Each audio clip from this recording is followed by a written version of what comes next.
concerns that are shared by the families and guardians of severely autistic individuals who exhibit extreme behaviors that require exceptional interventions and behavioral supports.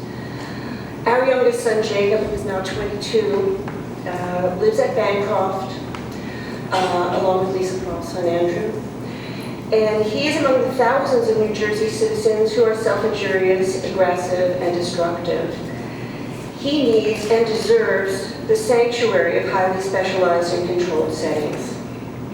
Centralized campuses, intentional communities, and farmsteads have proven to be the safest and most economical models for supporting these individuals in creating a safe and productive life.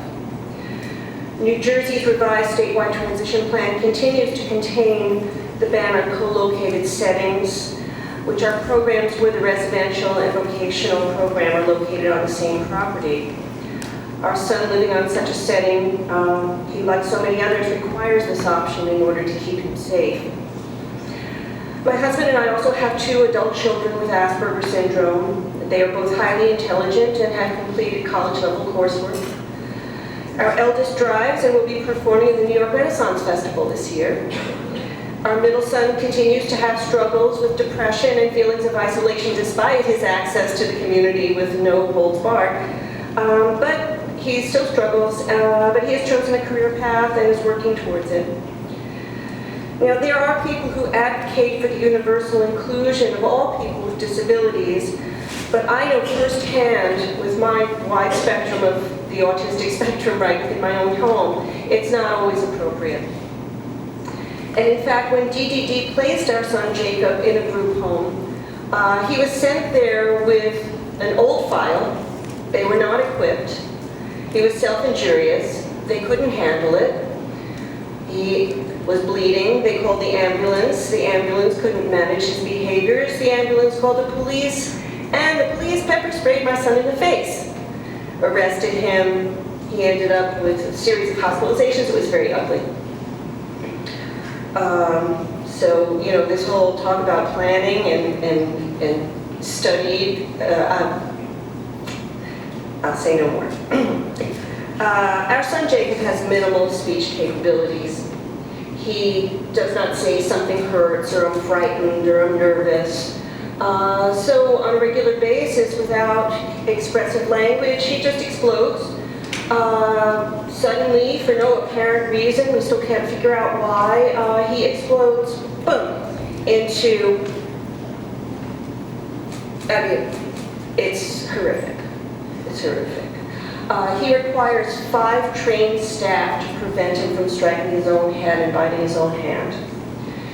Even though he's saying, calming down, stop biting, it can take between 5 and 30 minutes for him to regain himself with the assistance of these 5 trained and supervised individuals who will hold him and talk to him until he can be released and stop hurting himself. Recently, during Jonathan and I, we go down weekly. We live in Hunterdon County. Jacob is at Bancroft at Mullica Hill, so our trip to see our son weekly is over 2 hours each way. During our regular weekly outing to a Chinese restaurant, Jacob went from happy to full-on tantrum without warning.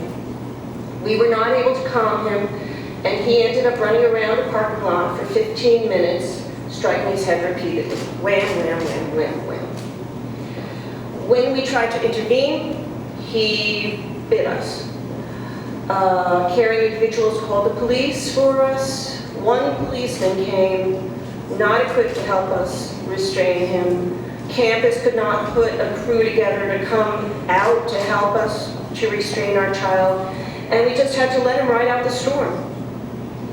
In about 15 minutes, his neurological storm, and by the way, he's on a tremendous amount of medication. He's highly supervised by an on-site psychiatrist in nursing, but still he gets these storms. Once his storm had climaxed, he was able to get into the car, and we were able to bring him back to campus. And fortunately on that round, he did not permanently injure himself or others. So the Bancroft Lakeside campus keeps our son safe using a centralized campus model. They have behavioral and psychiatric interventions on site. And he's in good control most of the time with the help of Bancroft's direct care staff, on-site supervisors, and there's a fluid interplay between his residential and vocational programs right there. He's as engaged as possible all day long. And that keeps him calm because his mind, he does have some capabilities, but he needs to be constantly engaged by people who know what they're doing. There is no way to create this intense behavioral support in a group home, a four-person group home, or in an apartment, in an integrated setting.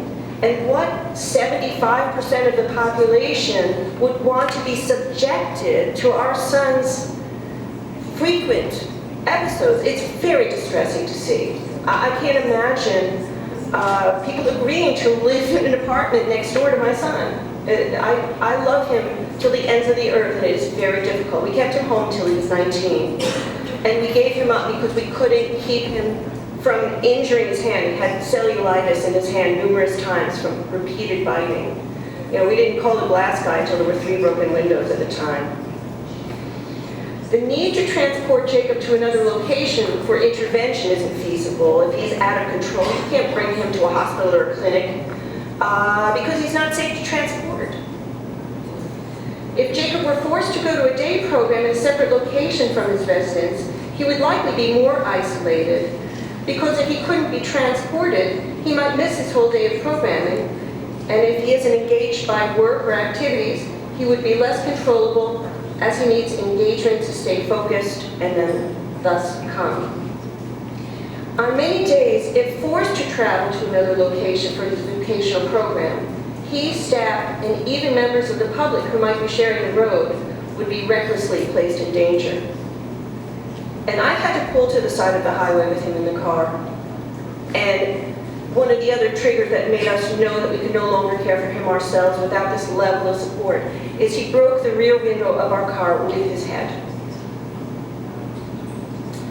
Sadly, low-functioning autistic individuals like our son haven't the awareness to wish to be part of the community at large. And in fact, the unpredictable nature of, quote, the outside world can be terrifying to those who have impaired processing and a need for sameness.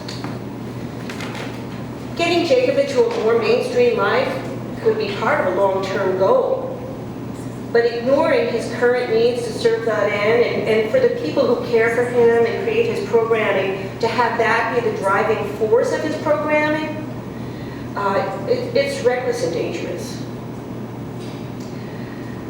Campus programs, intentional communities, and farm communities can provide a consistent routine and anxiety reduction to give people with the autistic spectrum disorders, such as Jacob's, the most profitably productive life with the most efficient economic model.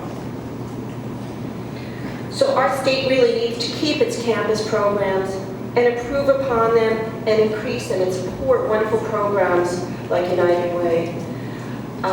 There shouldn't be these obstructions to what our vulnerable population needs. And he doesn't need housing provided by the state for financial reasons. He needs program and access to experts and support.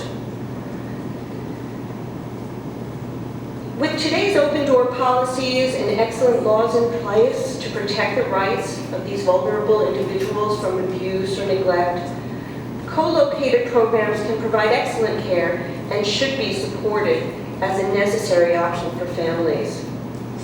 And I would like to add that we could do great things for all of our communities if we remove the outdated stigma of the word asylum. Asylum is a place where people can be protected from things that are not good for them. What is wrong with people living on a farm and growing food and inviting the public in to buy?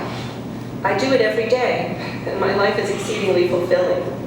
My farm is certainly not an institution, and neither is Jacob's current program. So I hope that we can find some way to press DED to look at this as a very important and necessary option in the spectrum of what our citizens can have access to.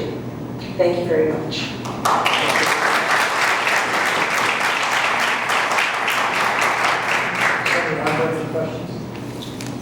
Can we just thank you for coming forward and giving a really vivid explanation of real life. So thank you. Thank you. We will next hear from